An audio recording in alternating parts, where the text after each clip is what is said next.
에베소서 1장 3절부터 14절까지 기록된 하나님 말씀 제가 받들어 읽습니다. 우리 한 목소리로 같이 읽으면 좋겠습니다. 찬송하리로다. 하나님 곧 우리 주 예수 그리스도의 아버지께서 그리스도 안에서 하늘에 속한 모든 신령한 복을 우리에게 주시되 곧 창세전에 그리스도 안에서 우리를 택하사 우리로 사랑 안에서 그 앞에 거룩하고 흠이 없게 하시려고 그 기쁘신 뜻대로 우리를 예정하사 예수 그리스도로 말미암아 자기의 아들들이 되게 하셨으니 이는 그가 사랑하시는 자 안에서 우리에게 거저 주시는 바 그의 은혜의 영광을 찬송하게 하려는 것이라. 우리는 그리스도 안에서 그의 은혜의 풍성함을 따라 그의 피로 말미암아 속량 곧 죄 사함을 받았느니라. 이는 그가 모든 지혜와 총명을 우리에게 넘치게 하사 그 뜻의 비밀을 우리에게 알리신 것이요 그의 기뻐하심을 따라 그리스도 안에서 때가 찬 경륜을 위하여 예정하신 것이니 하늘에 있는 것이나 땅에 있는 것이 다 그리스도 안에서 통일되게 하려 하심이라. 모든 일을 그의 뜻의 결정대로 일하시는 이의 계획을 따라 우리가 예정을 입어 그 안에서 기업이 되었으니 이는 우리가 그리스도 안에서 전부터 바라던 그의 영광의 찬송이 되게 하려 하심이라. 그 안에서 너희도 진리의 말씀 곧 너희의 구원의 복음을 듣고 그 안에서 또한 믿어 약속의 성령으로 인치심을 받았으니 이는 우리 기업의 보증이 되사 그 얻으신 것을 속량하시고 그의 영광을 찬송하게 하려 하심이라. 아멘. 지난 주일까지 석 주 동안 하나님 선택하시고 예수님 속량하시고 성령님 인쳐주심에 대한 말씀을 들었습니다. 이제 성찬을 통해서 그 은혜와 복이 성찬에 오롯이 담겨진 것 확인하게 되었습니다. 그 말씀 듣고 성찬에 참여한 우리들 얼마나 큰 은혜인지 얼마나 큰 복인지 생각하면 할수록 감격스럽고 감사할 뿐입니다. 예수 잘 믿는 것이 무엇일까? 그 은혜에 대해서 제대로 깨닫고 반응하는 것입니다. 그 복에 대해서 감사하며 사는 것입니다. 사실 믿지 않는 이들, 선택받지 않은 이들, 선택받은 것을 깨닫지 못하는 이들에게도 하나님께서 똑같이 햇빛과 비를 내려주십니다. 그들도 먹고 살게 해주십니다. 그런데 어떤 차이가 있습니까? 택함받고 속량받고 또 인침을 받은 이들은 그 은혜에 대해서 언제나 감사하고 감격하면서 그렇게 하나님 영광을 위한 삶을 살게 됩니다. 오늘 말씀 전체를 마무리하면서 우리가 이 은혜, 이 복을 왜 주셨을까? 그 이유를 찾아본다면 그 은혜의 영광을 찬송하라고 주신 은혜라고 하는 것입니다. 성부 하나님 창세전에 우리를 예수 그리스도 안에서 선택하셨는데 그 이유가 무엇입니까? 하늘에 속한 모든 신령한 복으로 우리에게 복 주시고자 하심입니다. 그것을 예수님 십자가로 마지막 남은 한 방울 물과 피를 다 쏟으시면서 그 십자가의 은혜가 또 성찬에 담겨 있지 않습니까?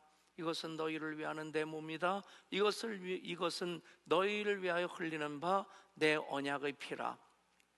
그 이유가 무엇입니까? 하나님 구원을 완성하시고자 예수님께서 속량하신 것입니다. 마지막 한 방울 물과 피를 다 쏟으심으로 그 값을 지불하시고 우리를 하나님 자녀로 사셨습니다.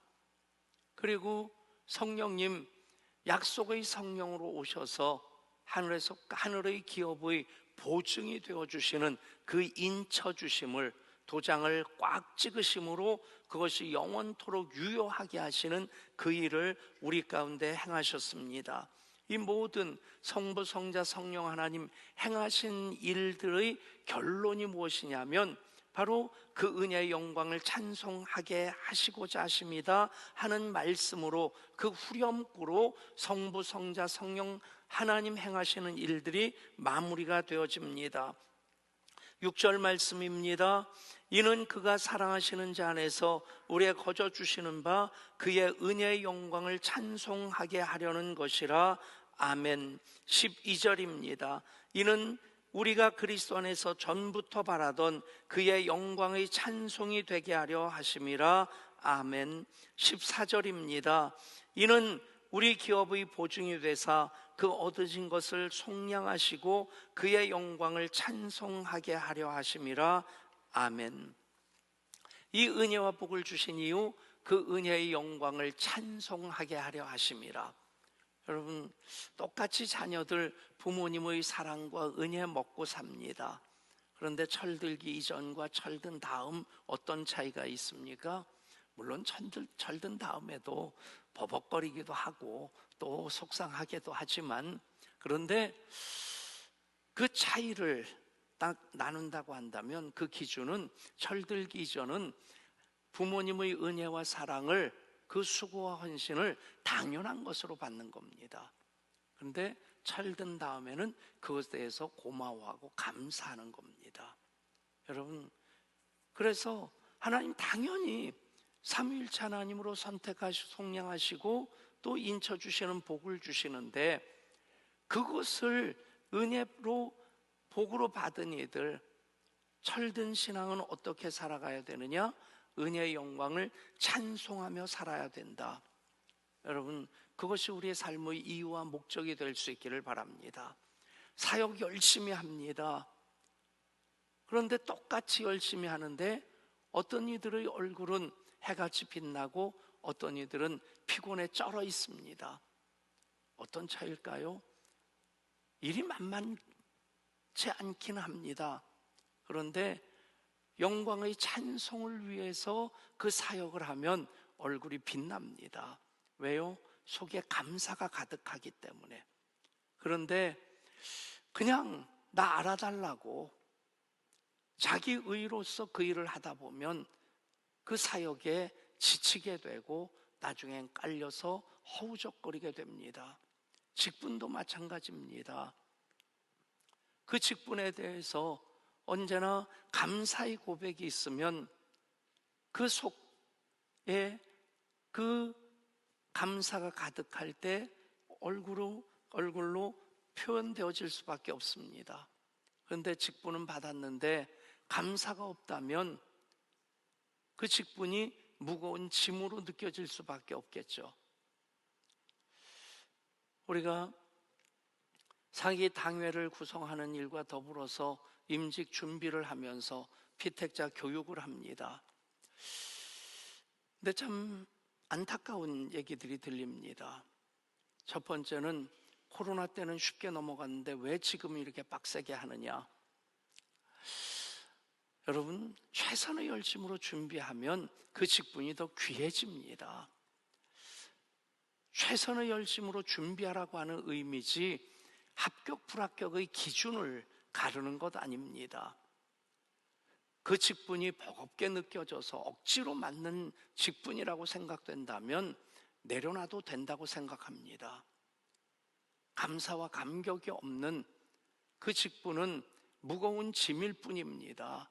그 사역은 나를 지치게 만들고 불평하고 원망하게 만듭니다. 그런데 그 사역도 비전도 직분도 하나님 주신 이런 은혜 내가 받았기에, 그래서 그 은혜의 영광의 찬송이 되고자 하는 그 고백으로, 그 방향성으로 나가게 되면 여러분, 내 속에 감사와 감격이 가득하고요, 아무리 지쳤다 할지라도 다시 어루만져 주시는 그 손길로 회복되게 되고, 똑같이 힘들어서 지쳤는데 그것이 불평의 이유가 되는 게 아니라 감사의 이유가 되고, 그렇게 지쳐서 널브러져 있는 그런 가운데서도 미소 지을 수 있는 겁니다. 감사하고 감격할 수 있는 겁니다. 여러분, 은혜의 영광을 찬송하는 것, 하나님의 영광이 우리 신앙의 궁극적인 목표가 되고 방향성이 돼야 된다는 것입니다. 듀크대학의 제프리 웨인 라이트 박사가 이런 말을 합니다. 신학의 최종 목적 또는 지향점은 영광의 찬송이다. 정확한 말입니다.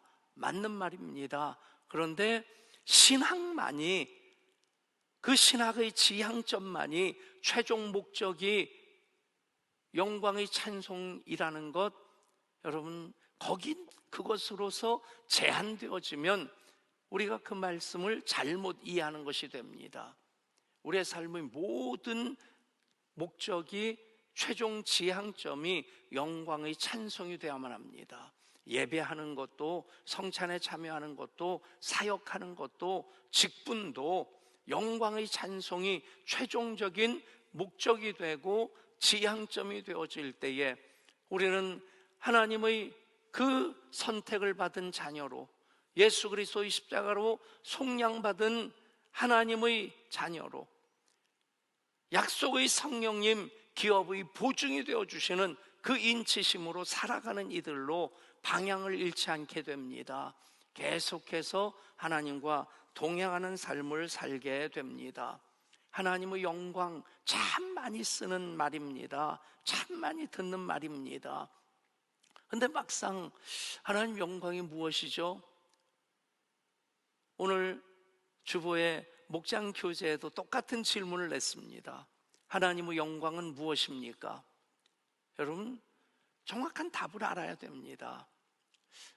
물론 그냥 그 영광이란 말을 사용하는 사이에 그냥 우리는 그 영광을 위한 삶을 살아갈 수 있겠다 싶은데, 그런데 좀 더 정확하게 알면 우리의 에너지를 낭비하지 아니하고 더 집중할 수 있겠다 싶습니다. 영광이란 말은 히브리어는 가봇이란 말입니다. 가봇, 무겁다, 명예롭다. 그리고 또 헬라어로는 독사라는 말인데, 살모사나 그런 독이 있는 독사가 아닙니다.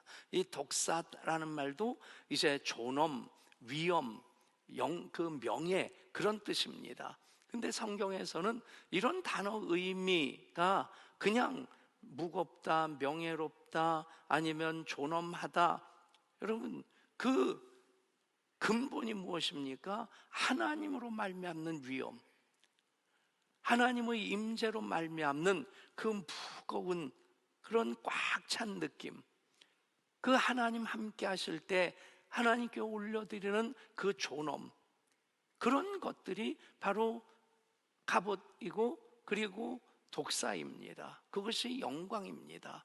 그러면 영광, 그러면 하나님이 임재하심으로 우리가 느끼는 하나님 경험입니다. 하나님 우리들을 만나 주실 때 가득 채워주시는 그 은혜가 바로 영광이 되는 것입니다. 그러니까 영광이란 말은 하나님 자신이란 얘기입니다. 하나님 임재라는 겁니다. 하나님의 현현, 하나님 나타나심이 영광입니다. 다른 것들로 말미암아, 예를 들어서 요즘 이제 그 3D 가지고 프린터로 만드는 것들도 있고 4차원으로 이렇게 영상을 만들어내는 거 보면, 옛날 오래전에 이미 죽은 엘비스 프레슬리를 영상으로 재현해가지고 입체 영상으로 무대 공연하는 것까지 이렇게 그 재현할 수 있는 기술이 있고 그런 공연을 하기도 합니다. 그러면 엘비스 프레슬리 팬들이 그 앞에서 하고 소리를 지르면서 진짜 엘비스 프레슬리가 앞에 있는 것처럼 눈물을 흘립니다. 그들이 엘비스 프레슬리의 그 임재 가운데, 현영 가운데 그들이 그렇게 그런 반응을 하고 좋아하고, 조용필 앞에서 오빠 그러고 그런, 요즘은 그 조용필 얘기하고 엘비스 프레슬리 얘기하면 옛날입니까? 아무튼, 근데 우리가 성경이 말씀하는 영광은 하나님으로 말미암는, 하나님 임재하실 때 우리가 인격적인 하나님을 만나는 그 경험, 그게 영광이라는 겁니다. 하나님 현현하심으로 하나님의 그 하나님 되심을 나타내 보여주실 때 그것이 바로 영광이라고 하는 것이죠. 그 영광, 제가 목사가 되고 나서 전 목회를 잘하고 싶은 마음 나름대로 열심히 했고, 그러면서 개척할 때에 정말 제로 포인트부터 교회란 무엇일까라고 하는 그 질문을 하고 예배란 무엇일까에 대한 질문을 하면서 주님 심장 속에 있는 그 교회, 그리고 주님 받으시기 합당한 예배, 그런 예배를 드리고자 했고 그런 교회를 세우고자 했습니다. 이것을 세상적인 표현으로 얘기한다면 성공적인 목회라고 할 수 있겠지만, 그 성공이 백성원 목사의 이름을 드러내는 것이 아니라 하나님 기뻐하시는 그 뜻을 이루어가는 것이 되고자 할 때 그 방향을 잃지 않는 것이라 생각합니다. 그러면서 이제 목회 잘하시는 선배 목사님들 목회를 배우고자 하고, 또 그런 세미나도 참여하고 책도 많이 읽고, 또 유난히 경영학에 대한 책을 좀 많이 읽은 것 같아요. 특별히 그 중에 제가 많이 이렇게 도전을 받은 책이 뭐냐면,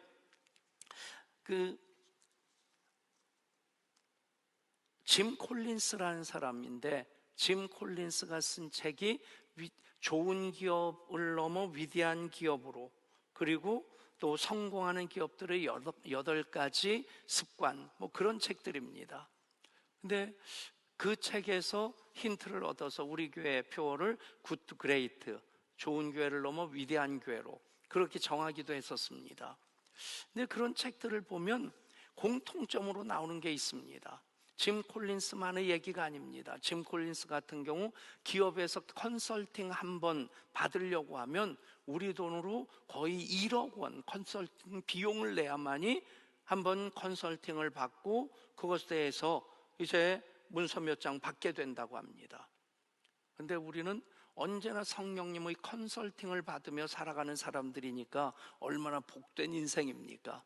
어찌됐든 이 모든 책들, 제가 적지 않은 책들은 읽어봤는데 짐 콜린스도 그렇고 또 이기는 습관이든지 등등의 책들 다 이렇게 종합해보면 공통점 3가지가 나옵니다.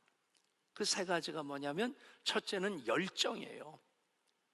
두 번째는 비전이고, 세 번째는 그 사람들은 다 그 일을 좋아하면서 즐기면서 하더라. 여러분, 요 3가지가 예수님에게도 그대로 있지 않습니까? 예수님 인류 구원의 열정으로 하나님의 구원의 그 비전을 성취하시고자 십자가를 위해서 이 땅에 오셨는데, 정말 오늘도 내일도 그 다음 날도 나는 나의 길을 가야 된다, 올곧게 그 길을 가십니다. 여러분, 이 3가지가 집중되어지는 것, 그것이 바로 하나님의 영광이다. 우리가 사역할 때도 예배할 때도 예배의 삶을 살아갈 때도 그 뜨거운 열정으로 하나님의 그 계획을 성취하고자 그 일을 내가 기뻐하며 사게 되면 그것이 하나님의 영광이 된다는 것입니다. 여러분, 영광은 하나님의 나타나심으로 말미암아 하나님을 경험하는 것, 하나님께서 우리들에게 현현하심으로 보여주시는 것, 그것이 바로 하나님의 영광입니다. 그 하나님의 영광을 위해서 하나님께서도 열정과 비전과 그 모든 것을 쏟아 놓으시는 그런 기뻐하심으로 하나님의 구원을 이루어 가십니다. 삼위일체 하나님 하신 일이 바로 이 3가지가 다 담겨져 있는 것입니다. 그것이 그대로 하나님의 영광이다. 그러면 어떻게 그 영광의 찬송이 될 수 있겠습니까? 어떻게 영광의 찬송을 할 수 있겠습니까? 여러분, 우리의 초점을 정확하게 맞추면 됩니다. 자주 말씀드리지만 개인적으로도 그렇고 공동체도 그렇고 또 지구라는 전체도 그렇고 에너지가 이제 보존되어지는 질량 불변의 법칙이라고 하는 그 안에서 움직여집니다. 그런데 그 에너지가 집중되어지면 작은 렌즈라 할지라도 그 빛을 모으면 불을 일으킬 수 있게 됩니다. 개인적으로도 그 시간과 또 물질 또 그 에너지를 생산적인 본질적인 데 집중하는 사람이 있는가 하면 이것을 비본질적인 데 낭비하는 사람이 있습니다. 조금 조심스러운 말씀이지만 개척하기 이전에 제가 5년 담임 목회를 했었습니다. 부교역자일 때는 담임 목사님을 돕는 그런 역할을 할 뿐인데 5년 목회를 하고 그리고 개척해서 지금 23년 반이 됐습니다. 제가 돌아보면 그때도 열심히 했고 지금도 똑같은 백성원 목사로 살아가고 있습니다. 그런데 어떤 차이일까 보면 그때는 교회 구조가 참 비본질적인, 그런데 목회의 에너지를 많이 쏟아야 되는 구조였어요. 그러다 보니까 목회하면서 자꾸 지치는 겁니다. 반면에 개척하고 나서 완전하다는 할 수 없겠지만 좀 더 본질적인데 창조적인데 에너지가 집중되어질 때에 우리 교회가 23년 반 동안 계속해서 하나님 역사하심을 경험하며 여기까지 올 수 있었던 겁니다. 여러분, 내 삶의 이유와 목적을 하나님 영광의 찬송에 집중해 보십시오. 그러면 하나님 하신 일들의 놀라운 결과를 우리가 보게 될 줄 믿습니다. 그렇게 기도하고 그렇게 예배하고 그렇게 찬송하면, 그렇게 사역하면 하나님 그 영광의 찬송이 우리로 되게 하시고 그 결과를 하나님께서 더 아름답게 더 풍성하게 이루어 가실 줄 믿습니다. 어떻게 해야 됩니까? 내 모습 이대로입니다. 우리 각자는 하나님께서 창조하신 하나님의 걸작품입니다. 동물학교 이야기가 있습니다. 동물들이 모여서 학교를 만들었는데 커리큘럼으로 학과목으로 달리기, 오르기, 날기, 수영, 그런 과목들을 만들었습니다. 그리고 모든 동물들로 이 커리큘럼을 다 이수하도록 했습니다. 오리는 선생님보다 수영을 더 잘했는데 날기도 그런 대로 해냈는데 달리기 성적은 낙제였습니다. 그래서 과외 공부를 해야만 했는데 계속해서 달리다 보니까 물갈퀴가 상처를 받고 그리고 찢어져서 나중에는 수영조차도 제대로 할 수 없게 되었습니다. 토끼는 달리기는 가장 잘했지만 수영 때문에 신경쇠약에 걸렸고, 다람쥐는 오르기에서는 탁월한 성적을 냈지만 날기가 문제였습니다. 선생님이 계속 나는 것을 훈련시키느라고 그 나뭇가지 위에서 날도록 떨어뜨렸기 때문에 다람쥐는 몇 번 떨어지는 사이에 골병이 들었고 다리까지 골전이 되어서 달리는 것조차 제대로, 그 나무에 오르는 것조차도 제대로 할 수 없게 됩니다. 날개에서는 타의 추종을 불허하는 탁월한 실력을 가진 독수리는 다른 과목에 참여하지 않았기 때문에 문제 학생으로 낙인 찍히게 되었습니다.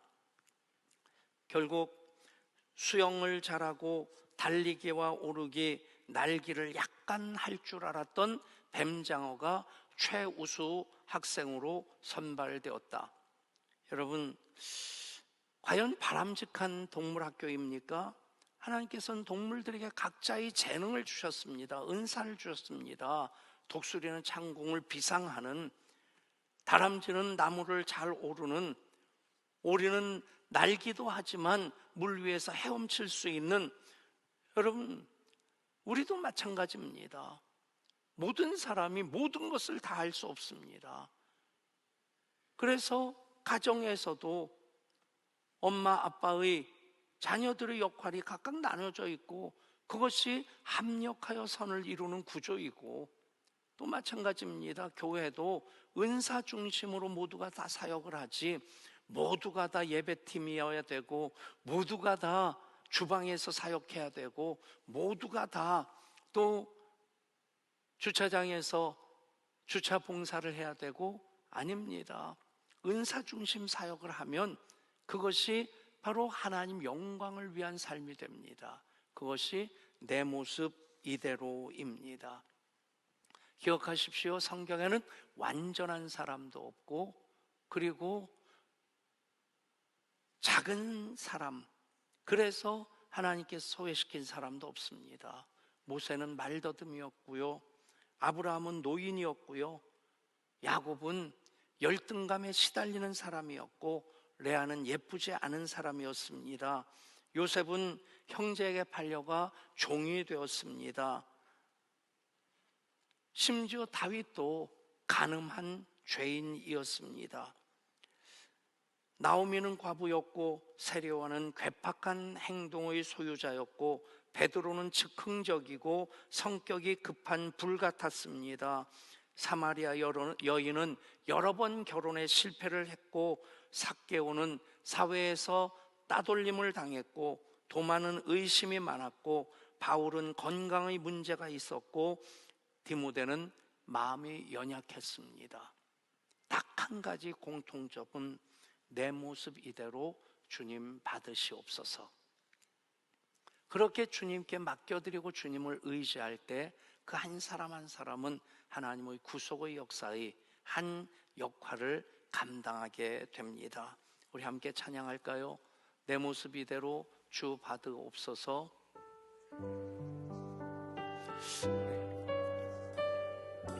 3절과 4절 찬송합니다.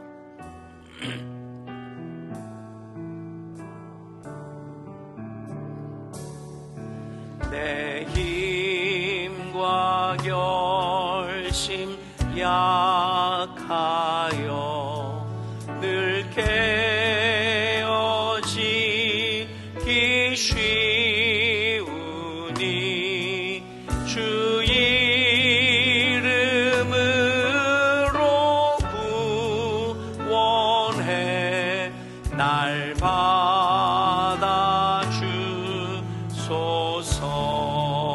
가슴에 손을 얹을까요? 내 모습 이대로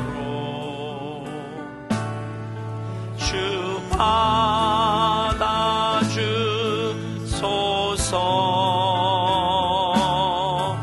날 위해 돌아가신 주 날 받아주소서. 내 주님 서신 발 앞에, 내 주님 서신 발 앞에 나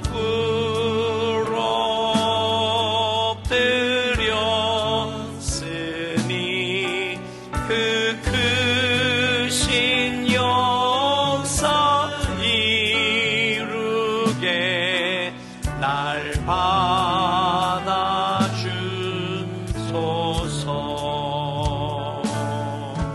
내 모습 이대로 주 받아주소서.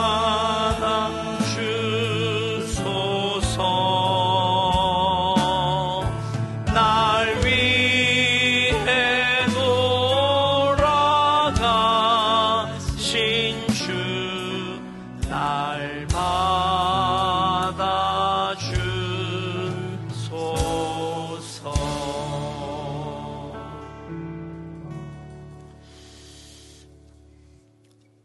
인도의 시성 타고로의 시 가운데 하나님께 바친 것만이 남는다는 키탄잘리라는 시가 있습니다. 한 부분을 읽어드립니다. 어떤 구걸하는 거지가 황금마차를 타고 오는 님을 바라보며 기뻐하고 흥분합니다. 저 님이 나를 찾아오시면 내 운명이 이제 달라질 거야. 그 님이 찾아와서 마차에서 내립니다. 그리고 손을 내밀면서 그대가 나를 위해서 할 수 있는 것이 도대체 무엇인가? 당황했던 거지는 주머니에서 동전 하나를 끄집어내 님에게 전달합니다. 동전을 받아들고 유유히 사라져 가지요. 허망하게 느껴졌습니다. 그리고 동전 주머니를 보는 순간 한입 동전이 번쩍번쩍 빛나는 황금으로 바뀌어져 있었습니다. 땅을 치고 통곡합니다. 내 소중한 님에게 내 모든 동전 보따리를 맡길 수 없었던가. 하나님의 영광을 위해 내 시간을, 내 손과 발을, 내 물질을 드리면 하나님 그것으로 영광의 찬송이 되게 하십니다. 하나님께 바친 것만이 영원히 남습니다. 기도합니다. 하나님, 창세전에 우리를 하늘에 속한 모든 신령한 복으로 복 주시고자 그리스도 예수 안에서 하나님 자녀로 선택하여 주셨습니다. 성자 예수님, 그 하나님의 간절한 소원을 이루어 드리고자 이 땅에 오셔서 십자가로 유월절 어린 양이 되심으로 그 마지막 피를 내어드림으로 우리를 값주시고 사셨습니다. 속량하셨습니다.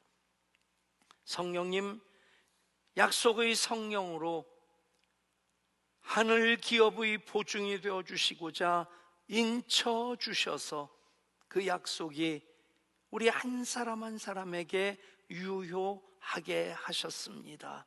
그 은혜와 복받아 사는 이들 영광의 찬송이 되기를 결단합니다.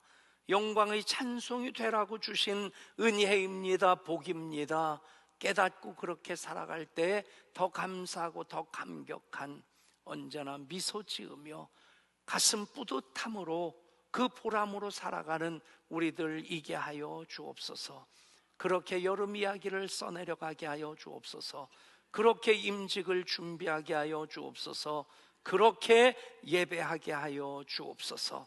우리 주 예수 그리스도 이름으로 기도드리옵나이다. 아멘.